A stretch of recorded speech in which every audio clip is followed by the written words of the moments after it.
মিম। মিম, বয়স কত মিম? 24 years. 24 years.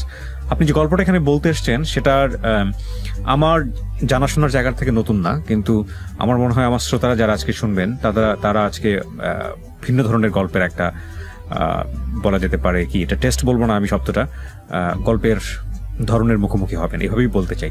চলেন শুরু করেন যেখান থেকে বলতে চান। জি ভাই, আমি আমার ছোট থেকেই শুরু করছি। জি। তো আমাদের ফ্যামিলিতে হচ্ছে আমি, আমার ভাইয়া, মা আছি। আর ছোট থেকে বলতে গেলে আমার জন্মের 3 মাস বয়স থেকে আমাদের বাবা আমাদের ছেড়ে চলে যান, মায়ের সাথে ঝামেলা হয়। তো আমরা নানু বাড়িতে থাকতে থাকি। তো আমার মা অনেক কষ্ট করেন সেই সময় থেকে। বাবার সাথে অনেক যোগাযোগ করার ট্রাই করেন, কিন্তু হয়নি কিছু। মানে আপনি কি কারণটা জানতেন যে কেন বাবার সঙ্গে সম্পর্ক নাই বা এই ডিটেইলসটা? বাবা একটু এডিক্টেড ছিলেন। এটা আপনার মা বলেছে, আপনি দেখেছেন কখনো? জি, মা বলেছে, আমি দেখিনি। দেখেননি, রাইট। তো মা অনেক কষ্ট করে আমাদের দুজনকে মানুষ করে। তো মা কাপড়ের বিজনেস করতো, আর অনেকভাবে আর কি মানুষের হেল্প নিয়ে আমাদেরকে বড় করেন। তো ছোট থেকে আমার পড়াশোনার প্রতি খুব আগ্রহ ছিল। তো আমাদের গ্রামের পরিবেশটা তেমন ভালো ছিল না, মানুষজনের দৃষ্টিভঙ্গি খুবই নেগেটিভ ছিল। তো আমি চেয়েছি যে ছোট থেকে চাইতাম যে আমি খুব পড়াশোনার করে খুব ভালো একজন মানুষ হব। তো মাকে সবসময় বলতাম যে মা, আমার এখানে ভালো লাগে না, আমি ভালো একটা জায়গায় ভালো একটা পরিবেশে থাকতে চাই, পড়াশোনা করতে চাই। তো আমার নানুর বোন, আমার নানু আর কি, তো ওনার মেয়ে আছে, মিরপুরে থাকতো। তো নানু বলে যে ওইখানে আমাকে পড়াশোনার জন্য পাঠাবে, তো আমাকে পাঠিয়েছিল। তো গিয়ে দেখি আসলে পড়াশোনা বলতে কি, মানে একদম প্রাথমিক পর্যায়ে পড়াশোনা? ছোট থেকে, নানুর বাসা থেকে? হ্যাঁ। আচ্ছা। আমার নানুর বোন, তো আমার নানুই হয়। তো ওনার মেয়ের মিরপুরে থাকতেন, তো সেখানে আমাকে পাঠানো হয়। বাট সেখানে আমাকে পড়াশোনার কথা বলে পাঠানো হয়েছিল, বাট আমি সেখানে আসলে পড়াশোনার কোনো মুখই দেখিনি। ওইখানে আমি টানা 6 মাস আমি সেখানে কাজ করি তাদের বাসায়। জি, সব ধরনের কাজ, ওনাদের ছোট বাচ্চার দেখাশোনা প্লাস যত ধরনের কাজ আছে আর কি, সবকিছুই করি। তারপর মা আমাকে একটা সময় নিয়ে আসে সেখান থেকে। মাকে কোনো অ্যাড্রেসও দেওয়া হয়নি ওই খালার বাসার, সেজন্য মা যেতেও পারেনি, দেখাও হয়নি। তো একটা 6 মাস পর মা যায় সেখানে, গিয়ে আমাকে নিয়ে আসে। তো এর মাঝে আবার আমি আমাদের গ্রামে একটা সার্কুলার আসে একটা মাদ্রাসার, এতিমখানার। তো সেখানে আমি পরীক্ষা দিই। পরীক্ষা দেওয়ার পর সেখানে আমি সিলেক্ট হয়ে যাই। তো কোন ক্লাস এটা? তখন ক্লাস 3। ক্লাস 3 তে? জি। ওকে। তো সেখানে আমি ভর্তি হই। ভর্তি হওয়ার পর সেখানে আমি পড়তে থাকি। আচ্ছা। এবং আপনার মাটা কাপড়ের বিজনেস করেই সংসারটা চালাতেন? আমার মা কাপড়ের বিজনেস করতো, প্লাস কিছু যে সেভিংস করেছে অল্প কিছু টাকা, সেটা গ্রামে আমাদের আত্মীয় আছে একজন ফুফাতো ভাই, তার কাছে কিছু টাকা দিয়ে সেখান থেকে একটা বিজনেস প্রফিট হিসেবে কিভাবে যেন কিছু টাকা নিয়ে সেখানে আর কি দৈনিক যে খরচগুলো বেয়ার করতো সেগুলো আর কি। ওকে। পরে দেখা যেত যে আমি যখন মাদ্রাসা থেকে বাসায় আসতাম, তখন বাড়িতে দেখতাম যে ছেলেপেলেরা বসে আড্ডা দিত। মানে গ্রামের যেসব ছেলেরা থাকে, বাড়ি সবসময় ভর্তি থাকতো। তো ওই ব্যাপারগুলো আমার কাছে ভালো লাগতো না। মাকে বলতাম যে আমার এগুলো ভালো লাগে না। তো মাকে দেখা যেত আমি পাশের বাড়িতে গিয়ে বসে থাকতাম, পাশের বান্ধবীদের বাড়িতে গিয়ে বসে থাকতাম। তো মা গিয়ে আবার আমাকে ডেকে নিয়ে আসতো। তো এই ঘটনাগুলো বহুবার হয়েছে। তো দেখা গেছে যে গ্রামে কিছু প্রভাবশালী মানুষ থাকে না, তো মা বলতো যে এদেরকে হাত করে রাখতে হয়, না হলে এরা ক্ষতি করবে। আর আমার মামারা কেউ বাড়িতে ছিল না। আচ্ছা। সবাই যার যার মতো সেটেল ছিলেন। তাদেরকে বলেও কিছু লাভ হতো না, কিছু বলতো না তাদেরকে। তো এরকম গ্রামের ছেলেরা খুবই ডিস্টার্ব করতো, আর মা তো তাদেরকে প্রশ্রয় দিয়ে যাচ্ছে। তো তারা খুব ভালো সুযোগ পেয়েছে। তো এই ব্যাপারগুলো মানে খুবই বিরক্তিকর লাগতো। আর অনেক মানুষজন বাসায় এসে বসে থাকতো, মানে আমাকে নিয়ে মানে কেমন যেন একটা তামাশার মতো হয়ে গেছিলো। আমার কাছে ব্যাপারগুলো খুবই বিরক্তিকর লাগতো। তো ওরাও মজা নিত যে একটা মেয়ে, উঠতি বয়সে একটা মেয়ে এরকম। ক্লাস 3 তে পড়া মেয়ের সাথে কি? প্রতিবারই আমি তো বছরে 3 বার আসতাম যখন মাদ্রাসা থেকে ছুটি দিত। আপনি মাদ্রাসাতেই থাকতেন? হ্যাঁ, আমি ওইখানে আবাসিক মাদ্রাসা? জি, আবাসিক মাদ্রাসা। তো বছরে 3 বার যখন ছুটিতে আসতাম তখন এরকম হতো। এমন মানে প্রতিটা সময় যখন বড় হচ্ছি দিন দিন এরকম হতো যে আমার যখন ছুটি হতো আমি মানে কান্না করতাম হোস্টেলে থাকতে, যে আমি এখন বাসায় যাবো, আমার এই পরিস্থিতিগুলো ফেস করতে হবে। কি করতো ওরা বাসায় এসে? মানে ওরা সবসময় আড্ডা দিত। তারপর ছোটবেলায় আমার একটা ঘটনা মনে আছে যে একটা লোক আমাকে কোলে নিয়ে আর কি আমার গায়ে বিভিন্ন জায়গায় হাত দিচ্ছে। এগুলো আপনি মাকে শেয়ার করতেন বিষয়গুলো? মানে আমি তখন ভালোই ছোট ছিলাম, কিন্তু ব্যাপারগুলো আমার মনে আছে। এরকম বহু ঘটনাই হয়েছে যে লোকজন বাসায় এসে আড্ডা দিত, এরকম করতো। তো মাকে আমি বললে মা এগুলো বুঝতে চাইতো না আর কি, এড়িয়ে যেত। হ্যাঁ, তো মানে সব ধরনের মানুষের ইন্টারেস্ট ছিল আপনার বাসাতে, এবং সে বিষয়ে কারো কোনো মাথা ব্যথা ছিল না? না, কারো কোনো মাথা ব্যথা ছিল না। আর আমার ভাইয়াও ছিল, মাদ্রাসায় পড়াশোনা করতাম, ভাইয়া হাফেজ। তো ও থাকতো না বাড়িতে। তো মাকে বোঝানোর চেষ্টা করতাম যে এই ব্যাপারগুলো আমার কাছে ভালো লাগে না। আমি চাইতাম যে আমি যেখানে পড়াশোনা করেছি মাদ্রাসায়, সেখানে আমি ছোট থেকে হাত মোজা পা মোজা মুখ ঢেকে চলাফেরা করতাম। তো আমি যখন ছুটিতে আসার আগে আমি খুবই কান্নাকাটি করতাম, আল্লাহর কাছে দোয়া করতাম যে আমার এই জিনিসগুলো ভালো লাগে না, মাকেও বলতাম। তো যাই হোক, এরকম করে অনেক বাজে ঘটনাই হয়েছে গ্রামে। দেখা গেছে মা লোকদেরকে প্রতিনিয়ত বাড়িতে আসার জন্য দিত, তো হুট করে যদি তাদেরকে আসতে না করা হয় তারা নিশ্চয়ই খারাপ কিছু করবে। তো সেরকমই কিছু হয়েছিল একবার। তো আমার এক ফুফাতো ভাই আছে, সে ফার্স্ট মা বলে যে সে আমাদের বাড়িতে আসবে টাকা পয়সার কোনো একটা ব্যাপারে। তো আসে, বাড়িতে আসার পর সে বেশ কয়েকবারই আসতে থাকে। তো আগে যেসব ছেলেপেলেরা আসতো, তো ওরা ভাবতো যে এখন তাদেরকে আসতে নিষেধ করে দেওয়া হয়েছে। মানে মামার কাছে আর কি আমি বলেছি যে আমার এই ব্যাপারগুলো ভালো লাগে না, মা এরকম করে। তো মামা তাদেরকে আসতে না করে দিয়েছে আর কি। তো ওই ছেলেরা আবার রেগে গিয়ে মানে যে তাদেরকে আসতে না করে দিয়েছে, আবার আমার ফুফাতো ভাই আসতেছে আমাদের এখানে। তো একটা সময় দেখা গেছে যে একবার ওই ভাইয়াটা আসছে আমাদের বাড়িতে। তো ওই ছেলেরা এসে বাড়ির চারপাশ অনেক ঘেরাও করে অনেক নোংরা কথা উঠাইছে আমাকে নিয়ে। বাড়িতে অনেক ঢিল ছুড়াছুড়ি, অনেক মানে খুবই বাজে একটা অবস্থা হয়েছিল সে সময়। তো এই ঘটনাগুলো আমি ছোট থেকে ফেস করেছি। তো এভাবে আমি এবং মা এই বিষয়গুলো নিয়ে আপনাকে কোনো শেল্টার দিত না? মানে মার জায়গা থেকে আপনি কোনো সাপোর্ট পেতেন না এই বিষয়গুলো নিয়ে? অ্যাকচুয়ালি মার জন্যই এই প্রবলেমগুলো আমি ফেস করেছি। মার মানে কি ব্যাড সাপোর্টই আমি এগুলো ফেস করেছি। আচ্ছা। কারণ মার কাছে আমি কোনো এই ব্যাপারগুলো মানে বাবা মারা কি সন্তানদের যেভাবে আর কি লালন পালন করা উচিত বা তাদের সুরক্ষা দেওয়া উচিত, আমি এভাবে বললে না কিছু বুঝবো না, আপনাকে স্টোরিগুলো বলতে হবে যে আলটিমেটলি ঘটনা কি ঘটেছে। যাই হোক, তারপরে কি হলো আপনি এটা বলেন। হ্যাঁ, তারপরে আমি এভাবে এতিমখানাতে 9 বছর পড়াশোনা করি। এসএসসি পাশ করে আমি বাড়িতে চলে আসি, কারণ সেখানে ইঞ্জিনিয়ারিং ছিল। তো আমি ইঞ্জিনিয়ারিং পড়তে চাইনি। আমার ছোট থেকে স্বপ্ন ছিল যে আমি ডাক্তার হব। অ্যাকচুয়ালি আমার ব্যাকগ্রাউন্ড কিছুই ছিল না, একদম জিরো ছিল। তো বাট আমার ইচ্ছা ছিল যে আমি ডাক্তার হব। এই স্বপ্নটা আমার সেই ছোট থেকেই ছিল। তো আমি যখন এসএসসি পাশ করে গ্রামে চলে আসি, তো আমাদের যেহেতু কোনো টাকা পয়সা নেই, কোনো ব্যাকগ্রাউন্ড নেই, তো মা ডেফিনেটলি আমাকে পড়াশোনা করাতে পারবে না। তো মামাদের বলেছে, তো মামারা বলেছে বিয়ে দিয়ে দাও। মামারা মামিরা ডেকে বসে আমাকে নিয়ে কথা বলেছে। তো আমি বলেছি যে আমি আরো পড়াশোনা করতে চাই, যেহেতু বাবা নেই আমাদের, আর আমাদের কোনো জমি জমা ব্যাংক ডিপোজিট কোনো কিছুই নেই। আর আমার ভাই হচ্ছে আমার 1 বছরের সিনিয়র। ও সেরকম কোনো মানে দায়িত্ব জ্ঞানশীল সেরকম কিছু না, আর দায়িত্ব ব্যাপারগুলো বোঝে না তেমন একটা।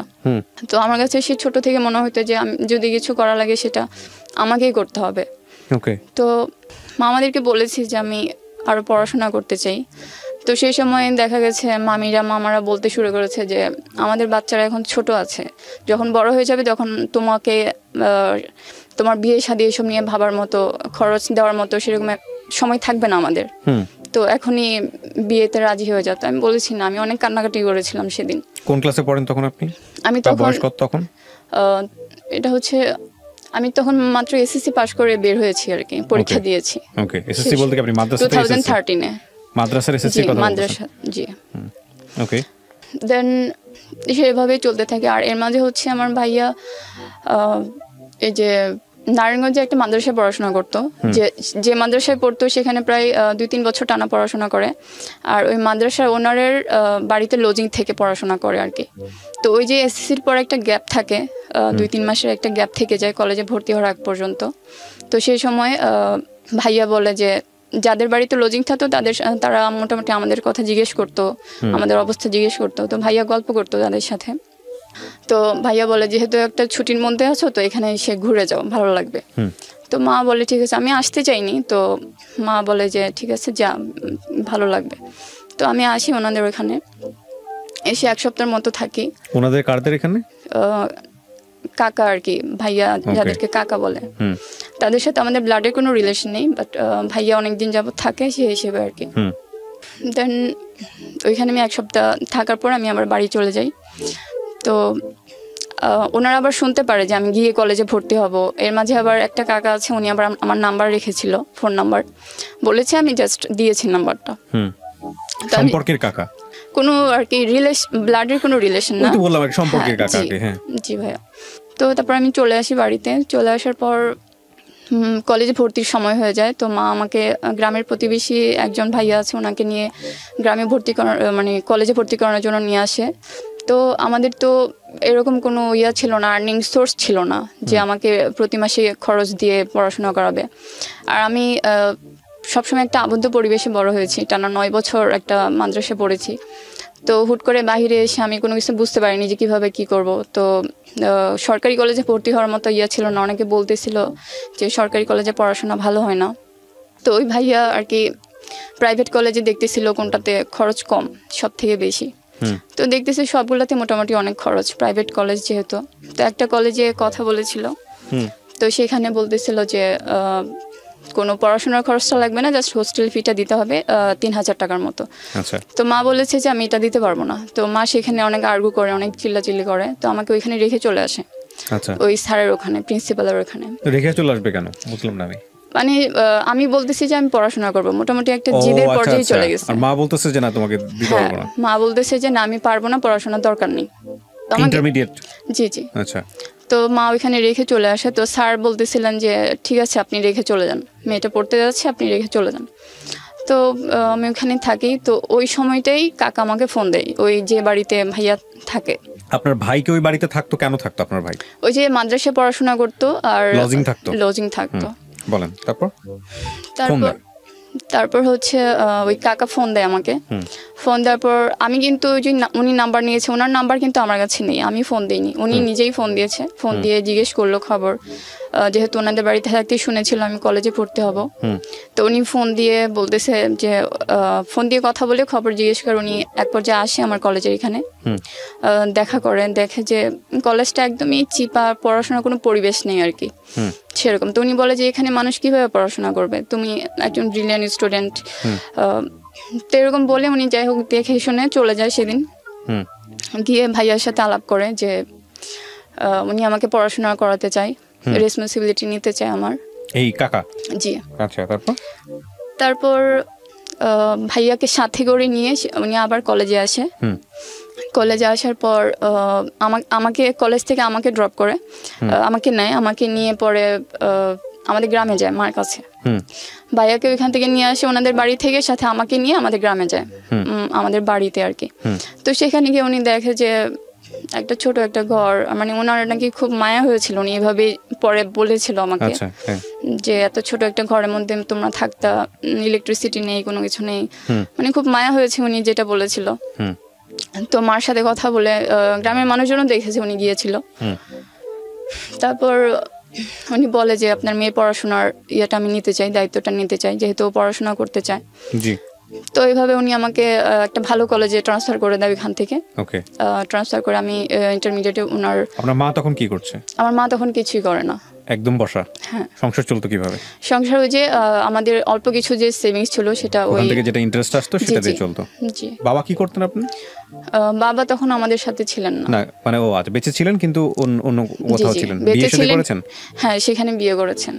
আমার এসএসসির পরে আবার ওনার সাথে দেখা করার জন্য গিয়েছিলাম বাবার সাথে।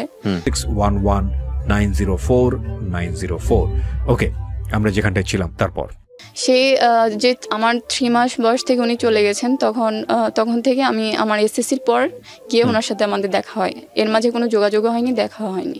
ওকে, ঠিক আছে। তো গেল এই ভদ্রলোক, গিয়ে আপনার হলো ভালো একটা কলেজে ট্রান্সফার করে দিল। তো তারপর থেকে তো আমার যত ধরনের যত খরচ আছে সবকিছু উনিই দিতে থাকে, যত যা লাগে এভরিথিং। তারপর দেখা গেল যে উনি মাঝে মাঝে দেখাও করতে আসে কলেজে। আমি একটা আপুর সাথে থাকি সাবলেটে, তো থাকার পর আস্তে আস্তে উনি প্রায় প্রতিদিনই আসতো দেখা করতে। তো দেখা যেত যে উনি আমাকে মানে একটা নিয়মের মধ্যে খুব চাপ দিতে থাকে যে এটা করবা না, কারোর সাথে কথা বলবা না, কোনো বান্ধবীদের সাথে কোথাও ঘুরতে যাওয়া যাবে না, মানে অধিকার চর্চা করতে থাকে। অধিকার চর্চা যেটাকে বলে। তো প্রেশারগুলো আমি ফার্স্টে নরমালি নিয়েছি, এটা হতেই পারে, মনে করেছেন ভালোর জন্যই বলতেছেন। জি।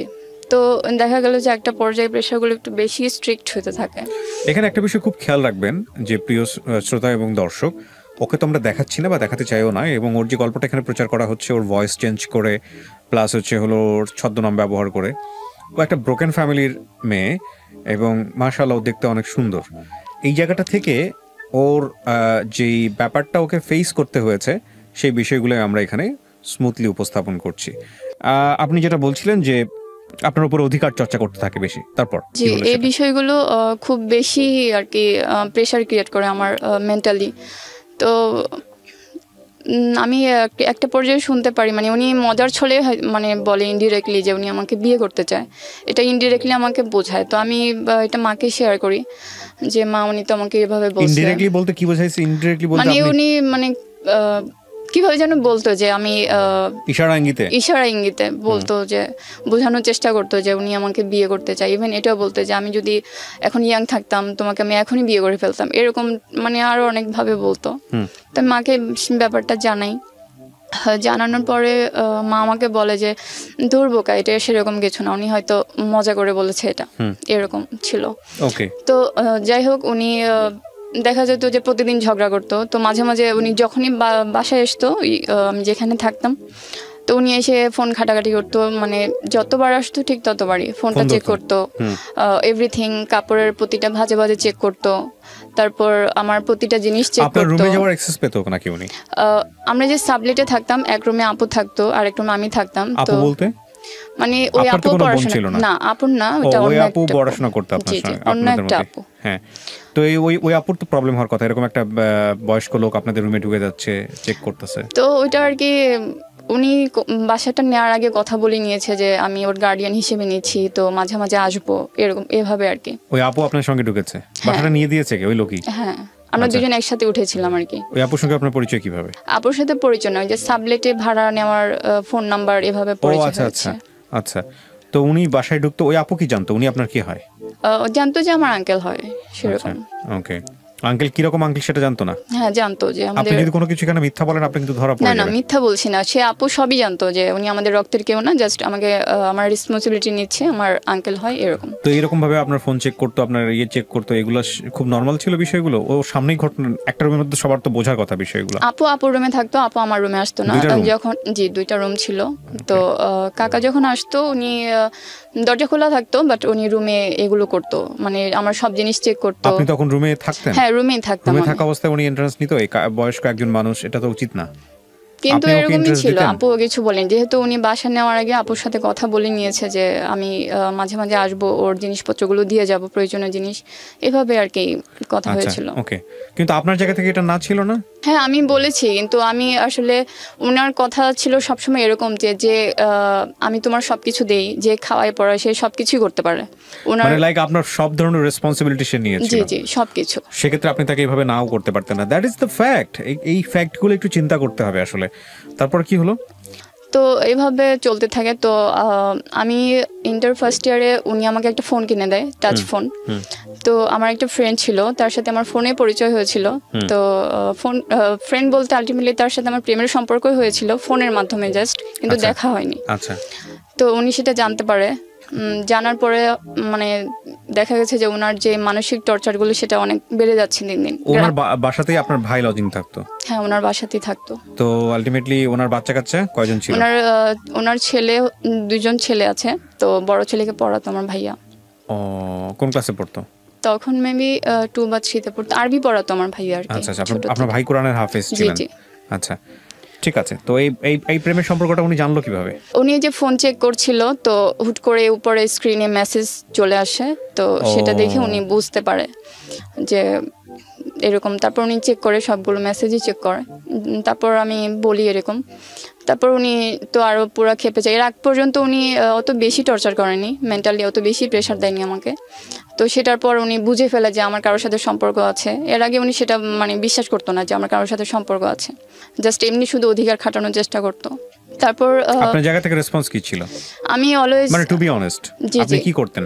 আপনি তো তাকে স্ট্রিক্টলি নাও বলতেন না নিশ্চয়ই, নাকি বলতে পারতেন? বিকজ না বললে তো আপনার পড়াশোনা সমস্ত কিছু বন্ধ হয়ে যায়। আমি ওনাকে এভাবেই সবসময় বলেছি যে ওই শুরু থেকে আমি বলে আসছি যে এগুলো তো নর্মাল ব্যাপার। আমার বাবাও যদি হতেন, এগুলো হয়তো প্রেমের ব্যাপারটা না, যে কোনো বিষয়ে আমাকে এত অধিকার দেখাতেন না। উনি এত বেশি স্ট্রিক্ট ছিলেন আমার প্রতি যে আমি ওনাকে বলতাম যে একজন বাবা মাও সন্তানের প্রতি এত বেশি স্ট্রিক্ট হয় না, আপনি যতটা আমার প্রতি এইভাবে মেন্টালি টর্চার করে আসছেন।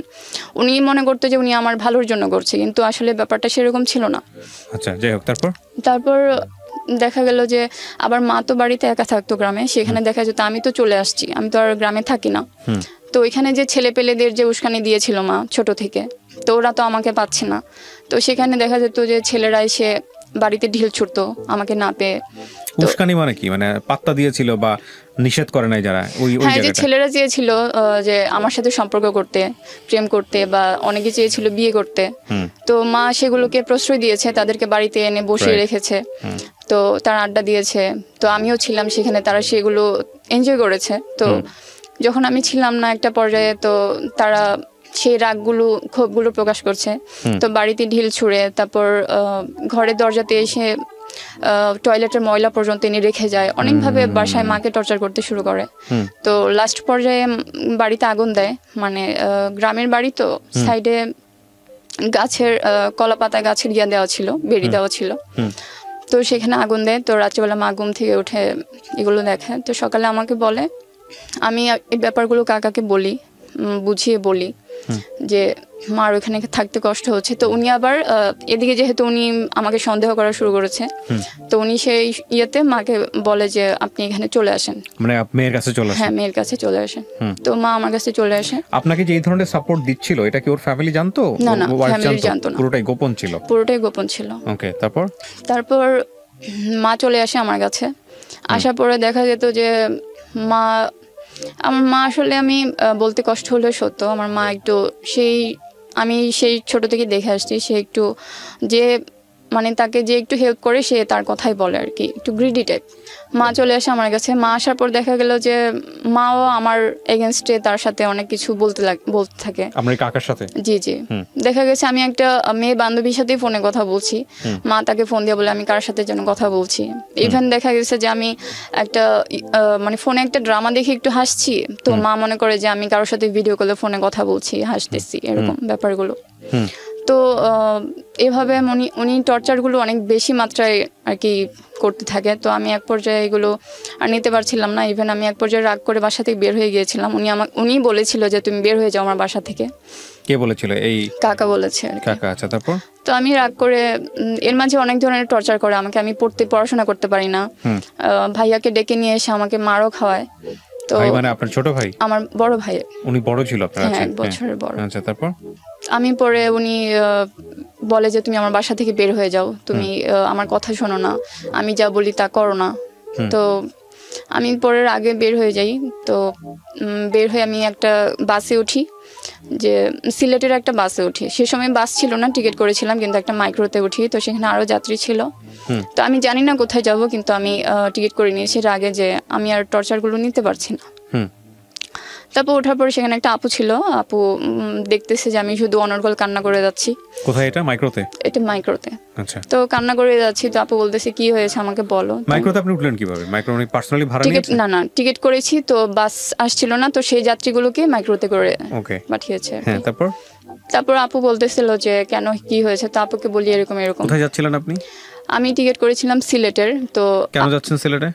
আমি জাস্ট রাগে বের হয়ে গিয়েছি, যেদিকে চোখ যায় সেরকম। টর্চারের মাত্রাগুলো অনেক বেশি হয়ে গিয়েছিল আমার প্রতি।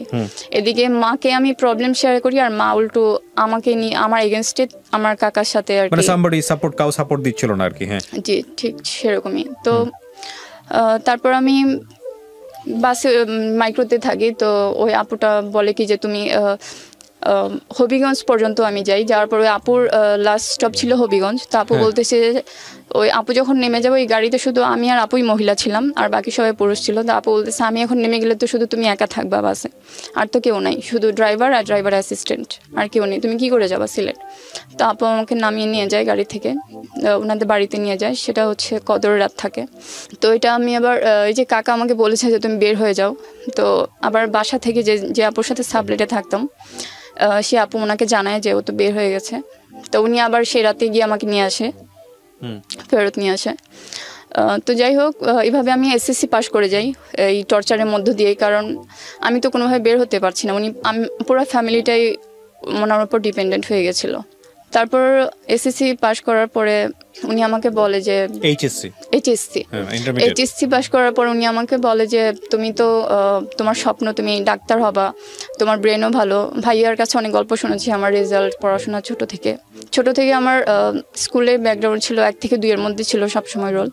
তো উনি বলতো ওনার ভাগ্নির জামাই, তারপর ওনার ভাগ্নি, ওনারা ডাক্তারি পড়েছে, চেম্বার দিয়েছে। তো সেটা নিয়ে ওনার একটা ড্রিম যে আমি নিজের পায়ে দাঁড়াবো, ডাক্তার হব, এরকম। উনি সবসময় এভাবে ইন্সপায়ারেশনমূলক কথাবার্তা আমাকে বলতো। তো উনি বলে যে তুমিও পড়াশোনা করবা, তুমিও ডাক্তার হবা, উনি এরকম খুব ইন্সপায়ার করতো আমাকে। তো তারপর আমি যখন বলে যে তুমি অ্যাডমিশনের জন্য প্রিপারেশন নাও, বাট আমি ওনাকে বলি যে আপনি আমাকে যেভাবে মেন্টালি টর্চার করেন, আপনি যদি এভাবে আমাকে টর্চার করতে থাকেন তো আমি পড়াশোনা করতে পারবো না, আমি পড়াশোনা করতে চাই না, এই পর্যন্ত স্টপ থাকুক, আমি এটা ওনাকে বলি। তো উনি বলে যে ঠিক আছে তুমি পড়াশোনা করো, তোমার ফ্যামিলিটা তো তোমার উপর ডিপেন্ডেন্ট, তো তোমাকে কিছু করতে হবে, আমি তোমাকে কোনো ডিস্টার্ব করবো না, তুমি পড়াশোনা করো। তো আমি মেডিকেল অ্যাডমিশন দিই, ফার্স্ট টাইম হয়নি, সেকেন্ড টাইম পরীক্ষা দিয়ে আমি একটা প্রাইভেট ডেন্টাল ভর্তি হই। সেটা ভর্তি হওয়ার আগে কলেজের চেয়ারম্যান স্যারের সাথে আমাদেরকে দেখা করায়, পুরো ফ্যামিলিকে নিয়ে যায় উনি, স্যারের কাছে নিয়ে যায়। নেওয়ার পর উনি পুরো আমার ব্যাকগ্রাউন্ড, আমার সব অবস্থা স্যারের কাছে বলে যে মেয়েটার এরকম অবস্থা, আমি ওর রেসপন্সিবিলিটি নিয়ে ভর্তি করাতে চাই, এরকম। তো স্যার বলে যে আমার রেজাল্টও ভালো ছিল, অ্যাডমিশন টেস্ট স্কোর ভালো ছিল। তো স্যার বলে যে ফ্রি কোটায় অ্যাপ্লাই করতে, কিন্তু করেছিলাম, হয়নি আর কি। তারপর উনি টাকা দিয়ে আমাকে ভর্তি করিয়েছে, যে ফিটি লাগে সব কিছুই দিয়েছে, ভর্তি করেছে। ভর্তি করার পর আমি কলেজের পাশে বাসা নেই, পুরো ফ্যামিলি সহ চলে আসি। তো এর মাঝে আবার ভাইয়া বিয়ে করেছিল, আলাদা হয়ে গেছে আমাদের কাছ থেকে। তো ভাই বিয়ে করে আলাদা হয়ে গেছে। হ্যাঁ, বড় ভাই তো ছিল, সে আপনাদের দেখতো না সংসার? বড় ভাই ছিল আসলে খুব ছোট বয়সে বিয়ে করেছে, আচ্ছা, রিলেশন করে বিয়ে করেছে। কিন্তু ওর তো রেসপন্সিবিলিটি ছিল আপনাকে এবং আপনার মাকে দেখা। রেসপন্সিবিলিটিও এখনো বোঝে না, যেটার জন্য আসলে প্রবলেম বেশি ফেস করতে হয়েছে আমাকে। ওকে, তারপর কলেজে বাসা নিয়ে থাকতে থাকি। তো উনি আমাদের বাসায় প্রতিনিয়ত আসা যাওয়া থাকে। তো যখন কি করতো উনি বাসায় এসে, কার সঙ্গে গল্প করতো? উনি বাসায় আসতো, এসে দেখা যেত যে টানা 6 ঘন্টা 7 ঘন্টা ইভেন সারাদিনও পার হয়ে যায় উনি বসে থাকে। ওকে প্রিয় শ্রোতা, ছোট্ট একটা বিরতি তো না, হ্যাঁ, অ্যাভয়েড করতো। মানে বিষয়টা এরকম হয়ে গেছে যে অর্থনৈতিকভাবে নির্ভর বলে কিছুই করার ছিল না, মানে মাসের খরচ সে দিচ্ছে, সেটাই। মানে আপনার মা কিছুই রোজগার করতো না, আপনিও কিছু রোজগার করতেন না, আপনাদের ভরণ পোষণের যাবতীয় পয়সা সে দিত, এবং যে কারণে আপনাদের এগুলো সহ্য করতে হতো।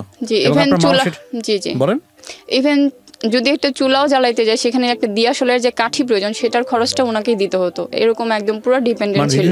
উনি পুরো সংসারটা চালাচ্ছেন, এবং এই জন্য উনি যা করতেছে আপনাদেরকে মুখ বন্ধ করে সহ্য করতে হচ্ছে। তো উনি দেখা যেত যে আমি মাকে বলতাম যে মা উনি তো এরকম করে, বাসায় আসলে উনি এরকম নোংরা অঙ্গভঙ্গি করে, অনেক ধরনের বাজে কথাও বলে। তো মা বলতেছে যে খাওয়ার পরে সে সবই করতে পারে, মানে মার কথা ছিল, উত্তর ছিল এটা। তো সেদিনের পর আমি আর ওনাকে কিছু বলিনি। তো দেখা যেত যে যখন রুমের দরজাটা চাপিয়ে দিয়ে চলে যেত, উনি দেখা যেত যে প্রায় সময় এরকম হতো যে আমার সাথে অনেক ধস্তাধস্তি করতো, তো অনেক বাজে বিহেভ করতো। আর সে তো আছে, প্রতিবারই ফোন চেক করতো, ফোনে কি আছে না আছে, আর সবসময় আমাকে ফোনের উপর রাখতো যে আমি যেন কারোর সাথে কথা বলতে না পারি। 24 ঘন্টার মধ্যে আমার কাছে মনে হয় যে 15-16 ঘন্টা উনি আমাকে ফোনে ধরায় রাখতো। ওনার কি নিজের সংসার ছিল? হ্যাঁ, নিজের সংসার ছিল, এগুলো বাদ দিয়ে সারাদিন এগুলো করতো। হ্যাঁ, সবসময় এগুলোই করে থাকতো। তারপর এরকম হতো যে ইভেন উনি 3 বার আমার মানে শরীরে কাপড়ও ছিঁড়ে ফেলেছেন ধস্তাধস্তি করতে করতে, আমার গায়ের কাপড় ছিঁড়ে। আচ্ছা, আমি আর ইন ডিটেইলি যাচ্ছি না বিষয়গুলো, আমি বুঝতে পারছি যে একটা মানুষ যখন ঘন্টার পর ঘন্টা তার ব্যক্তিগত রুমে থাকে, তাহলে ওই মানুষটার দ্বারা কি করা সম্ভব, এবং এটা যেটা হচ্ছে যে কন্টিনিউয়াসলি এটা হচ্ছে, এবং আপনারা হাত পা সমস্ত রকমভাবে বাধা, কারণ এক বেলার খাবার, যেটা বলেছেন চুলার একটা দিয়াশলার কাঠিও তার টাকা দিয়ে কেনা। সো যেহেতু আপনি বুঝতেই পারছেন আমাদের সামাজিকতার জায়গাটা থেকে একটা মেয়ে যদি স্ট্রংলি উঠে দাঁড়ায়, কিংবা ওর মা যদি কি করবে বলেন, আমি তো মনে করি ওর বড় ভাইরে ধরে দুই গালে দুইটা মানে ইচ্ছা মতো।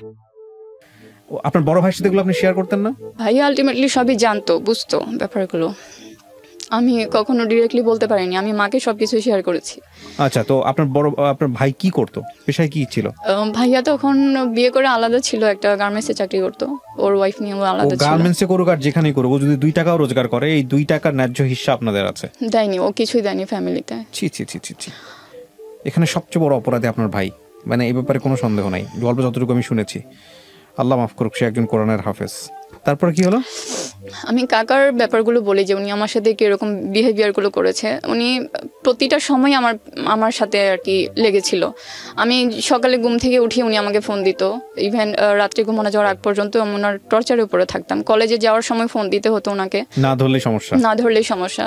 তারপর কলেজে গিয়ে ফোন ধরে রাখতে হতো, কলেজের প্রতিটা ক্লাসের মাঝে 5 মিনিট গ্যাপ থাকতো, সেই সময় ওনাকে ফোন দিতে হতো, না হলে মনে করতো আমি কোথাও বের হয়েছি।